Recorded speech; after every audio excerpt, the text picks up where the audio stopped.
Dear class 12th student, welcome in Durga internet college Jawahar में आप सबने राजी। आप सभी को आज के इस वीडियो में एल्किल हैलाइड बनाने की सामान्य विधियां चल रही थी, उसी के आगे आपको बताना है। जो एल्किल हैलाइड आप लोग पढ़ रहे थे उसके आगे आपका एल्किल हैलाइड बनाने की सामान्य विधियां है। उसमें एक मेथड ऑफ प्रिपरेशन आपकी बता दी गई थी और second method of preparation student है एल्कीन द्वारा। एल्कीन द्वारा यानी जब एल्कीन द्वारा बात करते हैं तो एल्कीन जो होते हैं, एल्कीन का सामान्य जो जनरल फार्मूला होता है RCH डबल बॉन्ड CH2। ठीक है, ये आपका एल्कीन है, इसे उच्च एल्कीन भी आप कह सकते हो। जब किसी एल्कीन की हम रिएक्शन हाइड्रोजन हैलाइड के साथ कराते हैं तो मार्कोनिकॉफ के नियम के जस्ट अपोजिट यानी थैरस इफेक्ट यहाँ पर वर्क करता है। क्या वर्क करता है स्टूडेंट? थैरस इफेक्ट वर्क करता है। तो थैरस इफेक्ट, अकॉर्डिंग टू थैरस इफेक्ट हाइड्रोजन हैलाइड क्या करता है, इस डबल बॉन्ड को तोड़ देता है। इस डबल बॉन्ड को क्या कर देता है? तोड़ देता है। और तोड़ने के पश्चात यहाँ पर हाइड्रोजन हैलाइड का योग हो जाता है। क्या हो जाता है? हाइड्रोजन हैलाइड का योग, और योग होने के फलस्वरूप बनता है RCH2 single bond CH2 single bond X, जिसे हम क्या कहते हैं? एल्किल हैलाइड कहते हैं। उच्च एल्किल हैलाइड यहाँ पर आ जाएगा। फॉर एग्जांपल, जैसे कि आपके सामने यहाँ पर दे दिया गया CH2 डबल बॉन्ड CH2, ये क्या है? आपका एथिलीन है। एथिलीन को अगर हम हाइड्रोजन हैलाइड के साथ अपक्रिया करा दें, हाइड्रोजन ब्रोमाइड ले लेते हैं और हाइड्रोजन ब्रोमाइड के साथ अपक्रिया करा देंगे तो ये हाइड्रोजन ब्रोमाइड इसके डबल बॉन्ड को तोड़ेगा और यहाँ पर बनेगा आपका CH2 के स्थान पर CH3 CH2 Br, जिसे हम और क्या लिख सकते हैं? C2H5Br, जिसे हम क्या कहते हैं? एथिल ब्रोमाइड कहते हैं। क्या कहते हैं स्टूडेंट? एथिल ब्रोमाइड कहते हैं। सपोज दैट इसी प्रकार यहाँ पर हमने ले लिया CH3 single bond CH triple bond CH2 plus HBr X, ये क्या हो जाएगा? ये आपका एथिलीन पे प्रोपीन हो गया।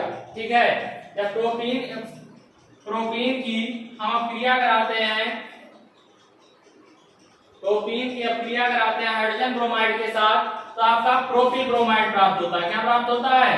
प्रोपिल ब्रोमाइड प्राप्त होता है। CH3 single bond CH2 single bond CH2 single bond Br, जिसे हम क्या लिख सकते हैं? इसे हम लिख सकते हैं C3H7Br। आया समझ में स्टूडेंट? ये आपका हो गया एल्कीन के द्वारा एल्किल हैलाइड बनाना। उस दिन हमने एल्केन का बता दिया था, आज आपका है एल्कीन के द्वारा एल्किल हैलाइड बनाना। तो एल्कीन के द्वारा एल्किल हैलाइड बनाएंगे तो एल्कीन की जब अपक्रिया हम हाइड्रोजन हैलाइड के साथ कराते हैं तो वहां पर मार्कोनिकॉफ के नियम जस्ट अपोजिट यानी थैरस इफेक्ट वर्क करता है, जिससे हाइड्रोजन हैलाइड से जो डबल बॉन्ड दिया होता है वो टूट जाता है और आपका एल्किल हैलाइड प्राप्त हो जाता है। क्या प्राप्त हो जाता है? एल्किल हैलाइड स्टूडेंट प्राप्त हो जाता है। इसी प्रकार नेक्स्ट है आपका एल्कोहल द्वारा। किसके द्वारा? एल्कोहल द्वारा।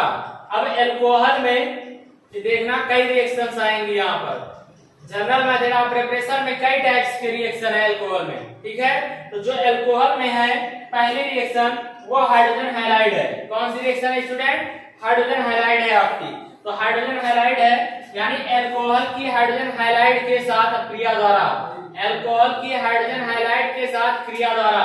तो एल्कोहल है यहाँ पर, एल्कोहल आपका R सिंगल बॉन्ड OH होता है, ये सभी को पता है सामान्य रूप से कि एल्कोहल को हम R सिंगल बॉन्ड OH से रिप्रेजेंट करते हैं। और इसका अगर हम हाइड्रोजन हैलाइड के साथ रिएक्शन कराते हैं, इसके साथ रिएक्शन कराते हैं, हाइड्रोजन हैलाइड के साथ रिएक्शन कराते हैं, ये एक हाइड्रोजन जो है इस OH के साथ ग्रुप बनाकर निकल जाएगा, क्योंकि यहाँ पर निर्जलीय कारक आपका ZnCl2 प्रेजेंट है।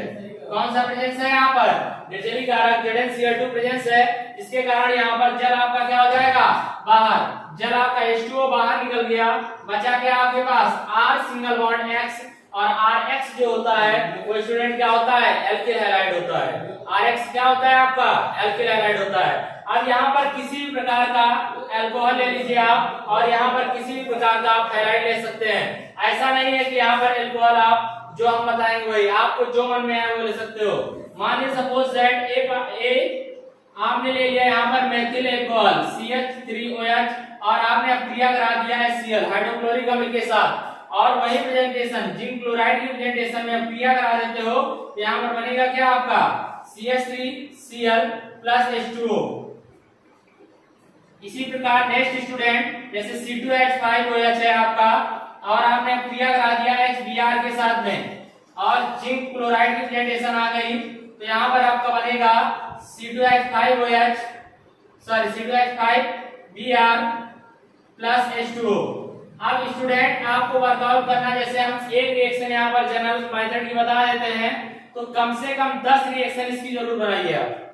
10 रिएक्शन 10 नए कंपाउंड देखिए बना के, उसके बनते हैं या नहीं बनते हैं, क्योंकि जब आप ऐसा करोगे तभी आप रिएक्शन की मैकेनिज्म आप बहुत अच्छे समझ पाओगे। यानी कि आप फिर से एक बार समझिएगा कि जब किसी भी अल्कोहल की अक्रिया हाइड्रोजन हैलाइड के साथ निर्जलीय कारक जिंक क्लोराइड की उपस्थिति में कराई जाती है, तो एल्किल हैलाइड प्राप्त होते हैं। क्या प्राप्त होते हैं स्टूडेंट? एल्किल हैलाइड प्राप्त होते हैं। क्या प्राप्त होते हैं? एल्किल हैलाइड प्राप्त होते हैं। ये हो गया अल्कोहल की हाइड्रोजन हैलाइड के साथ जिंक क्लोराइड की प्रेजेंटेशन में हम रिएक्शन कराएंगे तो वाटर आपका रिमूव हो जाएगा और एल्किल हैलाइड प्राप्त हो जाते हैं। इसी की प्रकार अल्कोहल की अगर हम फास्फोरस हैलाइड के साथ अक्रिया कराएं, तो सबसे पहले हमें जानने की जरूरत ये है कि फास्फोरस हैलाइड जो होते हैं वो कितने टाइप्स के होते हैं। फास्फोरस हैलाइड जो होते हैं कितने टाइप्स के होते हैं स्टूडेंट? तो फास्फोरस हैलाइड जो होते हैं 2 टाइप्स के होते हैं। फास्फोरस हैलाइड्स आपके 2 टाइप्स के होते हैं। यहाँ पर एक आपका फास्फोरस ट्राई हैलाइड्स होता है और एक आपका फास्फोरस पेंटा हैलाइड्स होता है। फास्फोरस पेंटा हैलाइड, फास्फोरस ट्राई हैलाइड्स और फास्फोरस पेंटा हैलाइड। जब हम बात करेंगे नंबर ए पार्ट की, ये किसके साथ रिएक्शन करानी है हमें? अल्कोहल की फास्फोरस ट्राई हैलाइड और फास्फोरस पेंटा हैलाइड के साथ अक्रिया। तो नंबर 1 है अल्कोहल की फास्फोरस ट्राई हैलाइड के साथ अक्रिया। किसी भी प्रकार के अल्कोहल की अक्रिया, किसी भी प्रकार के अल्कोहल की अक्रिया फास्फोरस ट्राई हैलाइड के साथ कराने पर, फास्फोरस ट्राई हैलाइड के साथ कराने पर, फास्फोरस ट्राई हैलाइड के साथ कराने पर क्या होगा? यहाँ पर नंबर ऑफ 3 देखिए, एक एल्किल समूह को बैलेंस करने के लिए एक हैलाइड की जरूरत पड़ती है। तो यहाँ पर 3 हैलाइड है, 3 हैलाइड को बैलेंस करने के लिए 3 एल्किल समूह की जरूरत पड़ेगी। ये नंबर ऑफ 3 आपके हो जाएंगे। 3 एल्किल समूह है, 3 हैलाइड्स है, आपस में रिएक्शन करेंगे और यहाँ पर बनाएंगे RH। ठीक है, ये क्या बना लिया? एल्किल हैलाइड बना लिया। आपका क्या बना लिया स्टूडेंट? एल्किल हैलाइड बना लिया। अब यहाँ पर देखना बच रहा क्या रहा हमारे पास? 3 ऑक्सीजन बच रहे हैं, 3 हाइड्रोजन बच रहे हैं और 1 फास्फोरस बच रहा है। तो इससे हमारा बनने वाला कंपाउंड क्या होगा? H3 plus H3PO3। इसे हम आर्थोफास्फोरस अम्ल बोलते हैं। क्या बोलते हैं? आर्थोफास्फोरस अम्ल बोलते हैं। अगर यहाँ पर PO4 हो जाएगा, आर्थोफास्फोरिक अम्ल हो जाएगा। यानी कि जब हम किसी भी अल्कोहल की अक्रिया फास्फोरस ट्राई हैलाइड के साथ कराएंगे, फास्फोरस ट्राई हैलाइड के साथ कराते हैं, तो एल्किल हैलाइड प्राप्त होता है आपका, और आपका आर्थोफास्फोरस अम्ल प्राप्त होता है। एल्किल हैलाइड व आर्थोफास्फोरस अम्ल प्राप्त होता है स्टूडेंट। अब इसी प्रकार यहाँ पर मान लेते सपोज दैट हमने ले लिया CH3OH नंबर ऑफ 3 मॉलिक्यूल और फास्फोरस ट्राइक्लोराइड के साथ इसकी क्रिया करा देंगे, तो यहाँ पर बनाएगा क्या? आपके नंबर ऑफ 3 मॉलिक्यूल बनेंगे मेथिल क्लोराइड के, और यहाँ पर H3PO3 बाहर निकल जाएगा स्टूडेंट। सपोज दैट मैंने यहाँ पर ले लिया नंबर ऑफ 3 एटम C2H5OH के एथिल अल्कोहल के, और यहाँ पर फास्फोरस ट्राइब्रोमाइड ले लेते हैं। क्या ले लिया? फास्फोरस ट्राइब्रोमाइड ले लेते हैं और इसकी रिएक्शन करा देते हैं। यहाँ बनने वाला कंपाउंड हो जाएगा C2H5Br प्लस H3PO3। स्टूडेंट किसी को कोई डाउट नहीं होना चाहिए, थोड़ा स्पीड में इसलिए बता रहे हैं क्योंकि एक बार इसको पढ़ाया गया लेकिन उतना ज्यादा डीप में नहीं बताया गया, लेकिन अब आपको जल्दी जल्दी बताना इसलिए पड़े क्योंकि सिलेबस भी ध्यान देना है। ठीक है, परेशान बिल्कुल मत होइए। यानी कि जब किसी भी अल्कोहल की अक्रिया फास्फोरस ट्राई हैलाइड के साथ कराते हैं तो एल्किल हैलाइड व आर्थोफास्फोरस अम्ल प्राप्त होता है। आपका क्या प्राप्त होता है? आर्थोफास्फोरस अम्ल प्राप्त होता है। अब सपोज दैट स्टूडेंट यहाँ पर एक बात और करना है आपको कि जब हम फास्फोरस पेंटा हैलाइड के साथ अक्रिया कराएंगे, किसी भी हैलाइड की अक्रिया, किसी भी अल्कोहल की अक्रिया, किसी भी अल्कोहल की अक्रिया फास्फोरस पेंटा हैलाइड के साथ कराई जाए, फास्फोरस पेंटा हैलाइड के साथ कराई जाती है, तो सबसे पहले आपका एल्किल हैलाइड बन जाता है। क्या बन जाता है? एल्किल हैलाइड बन जाता है। देन आपका POCl3 या POX3 फास्फोरिल हैलाइड बन जाता है। देन आपका हाइड्रोजन हैलाइड के रूप में बाहर निकल जाता है। हाइड्रोजन हैलाइड के रूप में बाहर निकल जाता है। जब किसी भी अल्कोहल की अभिक्रिया फास्फोरस पेंटाहैलाइड के साथ कराई जाती है, फास्फोरस पेंटाहैलाइड के साथ कराई जाती है, तो एल्किल हैलाइड प्राप्त हो जाता है, फास्फोरिल हैलाइड प्राप्त होता है और हाइड्रोजन हैलाइड प्राप्त होता है। मान लीजिए सपोज दैट मैंने ये पार्ट में ले लिया, यहाँ मेथिल अल्कोहल है। मेथिल अल्कोहल की अभिक्रिया फास्फोरस पेंटाक्लोराइड के साथ कराई जाए। मेथिल अल्कोहल की अभिक्रिया फास्फोरस पेंटाक्लोराइड के साथ कराई जाएगी। यहाँ पर प्राप्त होगा आपका मेथिल क्लोराइड और ये प्राप्त होगा आपका POCl3 फास्फोरिल क्लोराइड और हाइड्रोजन क्लोराइड। नेक्स्ट है आपका सपोज दैट आपने कहा कि एथिल अल्कोहल लेते हैं। एथिल अल्कोहल की अभिक्रिया फास्फोरस पेंटाब्रोमाइड के साथ कराते हैं। फास्फोरस पेंटाब्रोमाइड के साथ कराते हैं तो सबसे पहले आपका एथिल ब्रोमाइड प्राप्त होगा स्टूडेंट। एथिल ब्रोमाइड के जस्ट बाद फास्फोरिल ब्रोमाइड प्राप्त होगा, जस्ट बाद हाइड्रोजन ब्रोमाइड प्राप्त होगा। ये है स्टूडेंट आपके मेथड ऑफ प्रिपरेशन। अब इसके बाद एक और अल्कोहल है, पहले इसको नोट कर लीजिए स्टूडेंट, तब इसके बाद आगे हम बताते हैं।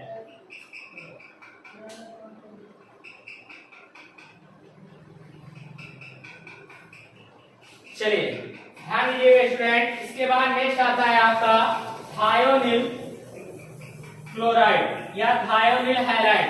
अल्कोहल की थायोनिल हैलाइड के साथ अभिक्रिया, अल्कोहल की थायोनिल हैलाइड के साथ अभिक्रिया।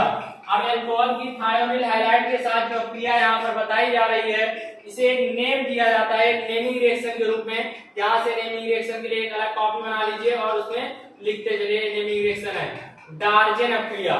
डार्जेन अभिक्रिया स्टूडेंट, डार्जेन अभिक्रिया है ये, डार्जेन रिएक्शन। डार्जेन रिएक्शन समझिएगा, जब किसी भी किसी भी अल्कोहल की अभिक्रिया हम थायोनिल हैलाइड के साथ कराते हैं, थायोनिल हैलाइड के साथ कराते हैं, यहाँ पर एक कैटालिस्ट यूज किया जाता है, वो एकदम परमानेंट फिक्स होता है, फिक्स कैटालिस्ट होता है। वो आपका क्या है यहाँ पर? पिरिडीन। क्या है? पिरिडीन। आपका पिरिडीन फार्मूला C5H5N हो जाएगा आपका। पिरिडीन की प्रेजेंटेशन पर, जब पिरिडीन की प्रेजेंटेशन पर हम थायोनिल हैलाइड की अभिक्रिया अल्कोहल के साथ कराते हैं तो आपका सबसे पहले एल्किल हैलाइड प्राप्त होता है, देन सल्फर डाइऑक्साइड गैस निकल जाती है और हाइड्रोजन हैलाइड के रूप में बाहर निकल जाता है। यानी जब किसी भी अल्कोहल की अभिक्रिया थायोनिल हैलाइड के साथ पिरिडीन की प्रेजेंटेशन में कराई जाती है तो एल्किल हैलाइड, सल्फर डाइऑक्साइड और हाइड्रोजन हैलाइड प्राप्त होते हैं। फॉर एग्जांपल मान लेते हैं यहाँ पर मेथिल अल्कोहल ले लिया। मेथिल अल्कोहल की अभिक्रिया आपने थायोनिल क्लोराइड के साथ करा दी है, किसकी उपस्थिति में? आपकी पिरिडीन की प्रेजेंटेशन में। तो यहाँ पर आपका प्राप्त होगा methyl chloride, then sulphur dioxide, then आपका हाइड्रोजन क्लोराइड। इसी प्रकार यहाँ पर हमने ले लिया एथिल अल्कोहल। एथिल अल्कोहल को जब सल्फर डाइ यानी कि आपका यहाँ पर कह दिया जाए थायोनिल ब्रोमाइड के साथ, थायोनिल ब्रोमाइड के साथ अभिक्रिया करा दी जाती है पिरिडीन की प्रेजेंटेशन में, तो यहाँ पर क्या प्राप्त होता है? एथिल ब्रोमाइड प्राप्त होता है और सल्फर डाइऑक्साइड के रूप में गैस बाहर निकल जाती है और हाइड्रोजन क्लोराइड प्राप्त होती है। यानी कि इसका अगर हम नेमिंग रिएक्शन लिखेंगे कैसे, तो जब किसी अल्कोहल की अभिक्रिया थायोनिल क्लोराइड के साथ, थायोनिल हैलाइड के साथ पिरिडीन की उपस्थिति में कराई जाती है तो एल्किल हैलाइड प्राप्त होते हैं, एल्किल हैलाइड प्राप्त होते हैं। इस रासायनिक अभिक्रिया को डार्जेन अभिक्रिया कहते हैं। इस रासायनिक अभिक्रिया को डार्जेन अभिक्रिया कहते हैं। क्या कहते हैं स्टूडेंट? डार्जेन अभिक्रिया कहते हैं। इसे नोट कर लीजिए। इसका नेक्स्ट जो होगा आपका, वो आपको बता रहे हैं टॉपिक। स्टूडेंट ये हो गया है आपका कंप्लीट। अब नेक्स्ट आपका जो टॉपिक है वो है कोनार्ड फिंगरस्टीन अभिक्रिया। स्टूडेंट कोनार्ड फिंगरस्टीन अभिक्रिया, तो कोनार्ड फिंगरस्टीन अभिक्रिया वेरी मोस्ट इंपॉर्टेंट, क्योंकि यहाँ पर जब आपके यहाँ पेपर में ये शब्द आता है कि कैसे प्राप्त करोगे मेथिल क्लोराइड से मेथिल ब्रोमाइड या एथिल ब्रोमाइड से एथिल क्लोराइड, तो स्टूडेंट ये सोचने लगता है कि पेपर में रॉन्ग हो गया, लेकिन रॉन्ग नहीं होता, राइट होता है। आपको समझना है यहाँ पर, ठीक है? ध्यान दीजिए, जब किसी भी एक सामान्य एल्किल हैलाइड की अभिक्रिया धातु असम्मित हैलाइड के साथ, देखिए सामान्य आपका एल्किल हैलाइड धातु असम्मित हैलाइड, यानी जो यहाँ पर हैलाइड होगा वो यहाँ पर नहीं होना चाहिए। अभी समझ में आ जाएगा। धातु असम्मित हैलाइड के साथ अल्कोहल की उपस्थिति में कराई जाती है, अल्कोहल की उपस्थिति में कराई जाती है, तो इन हैलाइडों का आपस में क्या हो जाता है, स्थानांतरण हो जाता है, रिप्लेसमेंट हो जाता है, आपस में चेंज कर लेते हैं प्लेस को। तो जब स्थानांतरण हो जाता है तो उससे एक नया एल्किल हैलाइड प्राप्त होता है। क्या प्राप्त होता है, एक नया एल्किल हैलाइड प्राप्त होता है। इस रासायनिक क्रिया को कोनार्ड फिंकल स्टीन क्रिया कहा जाता है। इस रासायनिक क्रिया को कोनार्ड फिंकल स्टीन क्रिया कहा जाता है। फॉर एग्जांपल ध्यान दीजिएगा, मान लेते सपोज दैट हमने यहाँ पर ले लिया C2H5Cl, एथिल क्लोराइड ले लिया और यहाँ पर सोडियम आयोडाइड ले लिया, और इसकी क्रिया हमने करा दिया है अल्कोहल के साथ में, अल्कोहल की उपस्थिति में CH3OH की उपस्थिति में। यहाँ पर बनेगा आपका C2H5I प्लस NaCl। देखिए आपका एथिल क्लोराइड का एथिल आयोडाइड बना या नहीं बना। इसी प्रकार दूसरा एक ध्यान दीजिए, मान लीजिए सपोज दैट यहाँ पर हमने ले लिया एथिल क्लोराइड और ये आपका सोडियम ब्रोमाइड है, सोडियम ब्रोमाइड के साथ में और प्रेजेंटेशन एथिल अल्कोहल या मेथिल अल्कोहल जो भी आप लेना चाहे अल्कोहल होना चाहिए। तो यहाँ पर आपका बनेगा C2H5Br प्लस NaCl।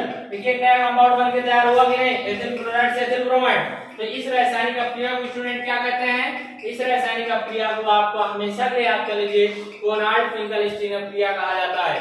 क्या कहा जाता है, कोनार्ड फिंकल स्टीन क्रिया कहा जाता है स्टूडेंट। क्या कहा जाता है, कोनार्ड फिंकल स्टीन क्रिया कहा जाता है। इसी के दौरान एक लास्ट टाइप की आपके यहाँ रिएक्शन बची हुई है, इसके बाद आपका ये टॉपिक आपका ये लेसन आपका फिनिश हो जाएगा। इसका नाम क्या है, उसका नाम है बोरोडीन हंसडीकर क्रिया, बोरोडीन हंसडीकर क्रिया या बोरोडीन हुंसडीकर क्रिया। तो बोरोडीन हंसडीकर क्रिया क्या होती है, बोरोडीन हंसडीकर क्रिया ऐसी रासायनिक क्रिया जब किसी भी मोनोकार्बोक्सिलिक अम्ल के सिल्वर लवण